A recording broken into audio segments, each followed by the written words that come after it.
प्रदेश के समस्त कर्मचारियों से संबंधित 3 महत्वपूर्ण जानकारी प्राप्त हो रही है। जानकारी में आगे बढ़ने से पहले सभी साथियों से निवेदन है कि अगर आप पहली बार चैनल पर विजिट कर रहे हैं तो चैनल को सब्सक्राइब जरूर कर लें, जिससे आपको हमारे सभी नए वीडियो के नोटिफिकेशन सबसे पहले मिल जाएं। सभी साथियों को नमस्कार। तो पहले बात कर लेते हैं आंगनवाड़ी कार्यकर्ता और सहायिकाओं से संबंधित जो जानकारी मिल रही है उसके बारे में। महिलाओं और बच्चों के पोषण और टीकाकरण के लिए प्रदेश भर में संचालित लगभग 46,000 से भी अधिक आंगनवाड़ी केंद्रों में काम करने वाली आंगनवाड़ी कार्यकर्ताओं और सहायिकाओं को मानदेय में वृद्धि करने के बाद अब एक और बड़ी सौगात राज्य सरकार के द्वारा आंगनवाड़ी कार्यकर्ताओं और सहायिकाओं को दी गई है।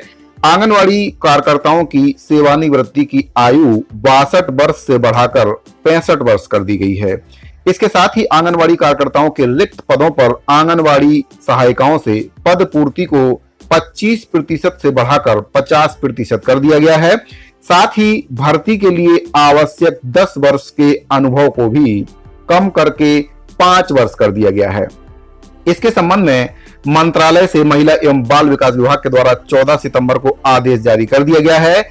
आपको बता दें कि मुख्यमंत्री भूपेश बघेल जी के द्वारा इस वर्ष प्रस्तुत 2023-24 के बजट में आंगनवाड़ी कार्यकर्ताओं और सहायिकाओं की मांगों को पूरा करते हुए उनके मानदेय में बढ़ोतरी की घोषणा की गई थी।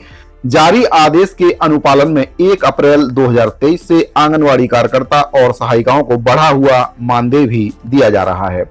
आंगनवाड़ी कार्यकर्ताओं को मासिक मानदेय की राशि 6,500 रुपए प्रति माह से बढ़ाकर 10,000 रुपए दी जा रही है। इसी प्रकार से आंगनवाड़ी सहायिकाओं का मानदेय 3,250 रुपए से बढ़ाकर 5,000 रुपए और मिनी आंगनवाड़ी कार्यकर्ताओं का मानदेय 4,500 रुपए से बढ़ाकर 7,500 रुपए प्रति माह किया गया है। प्रदेश में आंगनवाड़ी कार्यकर्ताओं और सहायिकाओं की मृत्यु पर अनुग्रह राशि और सेवानिवृत्ति पर एक मुश्त भुगतान का प्रावधान भी किया गया है।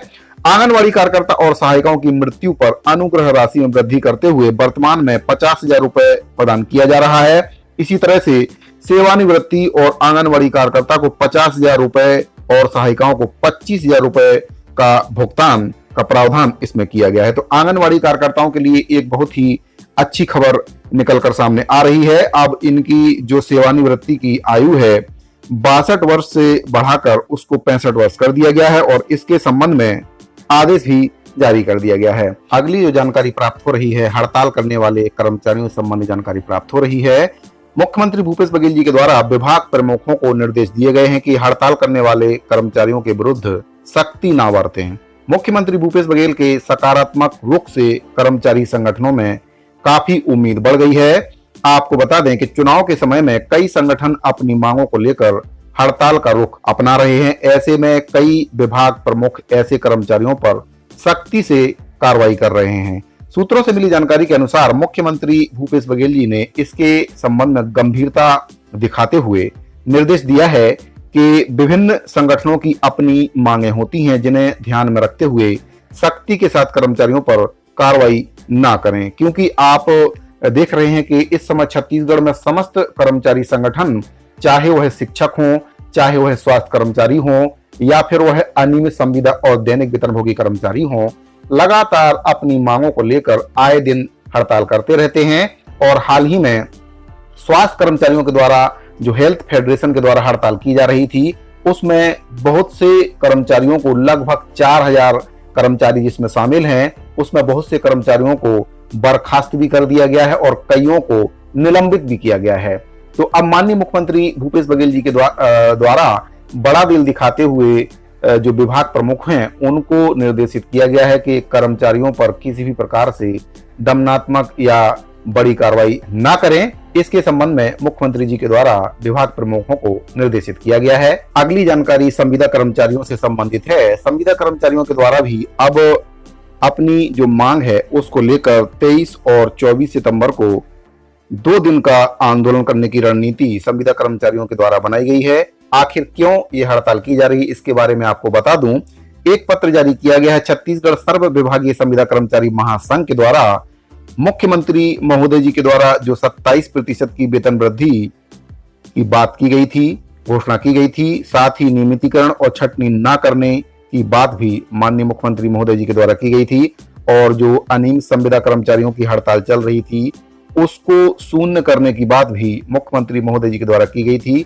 तो अभी तक ना ही हड़ताल को शून्य घोषित किया गया है। बहुत से कर्मचारी, संविदा कर्मचारी हैं जिनकी वेतन अभी तक, हड़ताल अवधि की जो वेतन है वह नहीं मिल पाई है। तो इस पत्र के माध्यम से संविदा कर्मचारियों के द्वारा अवगत कराया गया है कि संविदा कर्मचारियों की जो मांग है, जन घोषणा पत्र में किए गए नियमितीकरण और छटनी न करने के वादे को लेकर प्रदेश भर के संविदा कर्मचारी दिनांक 3 जुलाई से 2 अगस्त 2023 तक अनिश्चितकालीन हड़ताल पर थे। और इसके संबंध में 19 जुलाई 2023 को आंदोलन के बाद माननीय मुख्यमंत्री भूपेश बघेल जी के द्वारा 27% वेतन वृद्धि की घोषणा प्रदेश के संविदा कर्मचारियों के लिए की गई थी। 2 अगस्त को माननीय मुख्यमंत्री महोदय जी के द्वारा आंदोलन के स्थगन के बाद छत्तीसगढ़ सर्व विभागीय संविदा कर्मचारी महासंघ के प्रतिनिधि मंडल से भेंट के बाद नियमितीकरण के साथ साथ 27% वेतन वृद्धि और इसका लाभ देने की बात, छटनी न करने की बात और हड़ताल अवधि के दौरान जो कार्रवाई की गई है उसको शून्य करने की बात कही गई थी, आश्वासन दिया गया था। लेकिन आज तक मुख्यमंत्री महोदय जी के द्वारा दिए गए आश्वासन के संबंध में प्रशासन के द्वारा कोई भी कार्रवाई नहीं की गई है। 27% की जो वेतन वृद्धि है उसका लाभ भी संविदा कर्मचारियों को प्राप्त नहीं हो पाया है। एनएचएम और जो केंद्र योजना में कार्यरत कर्मचारी हैं उनको इसका लाभ अभी तक नहीं मिल पाया है।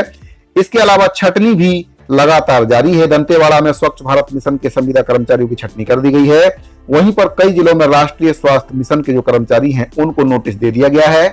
इसके अलावा जो आंदोलन के दौरान की गई कार्रवाई को शून्य करते हुए हड़ताल अवधि को विशेष अवकाश में स्वीकृत करने के संबंध में भी कोई आदेश अभी तक जारी नहीं किया गया है। तो इन सभी मांगों को लेकर प्रदेश के संविदा कर्मचारी दिनांक 23 एवं 24 सितंबर 2023 को आंदोलन पर रहेंगे और इसकी सूचना इनके द्वारा इस पत्र के माध्यम से दी गई है।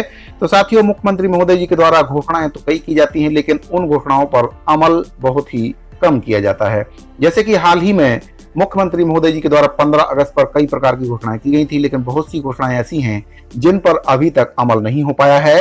अंशकालीन स्कूल सफाई कर्मचारियों के संबंध में भी घोषणा की गई थी, रसोईया कर्मचारियों के संबंध में भी घोषणा की गई थी और भी कई प्रकार के कर्मचारी हैं जिनके संबंध में बहुत सी घोषणाएं पहले भी माननीय मुख्यमंत्री महोदय जी के द्वारा की गई थी। तो उनके संबंध में अभी तक कार्रवाई प्रशासन की ओर से नहीं की गई है। साथ ही इस पूरे मैटर पर आपकी क्या राय है कमेंट बॉक्स में जरूर बताइए। इस वीडियो में फिलहाल इतना ही, मिलते हैं अगली वीडियो में एक और महत्वपूर्ण जानकारी के साथ। अभी के लिए दीजिए इजाजत, धन्यवाद।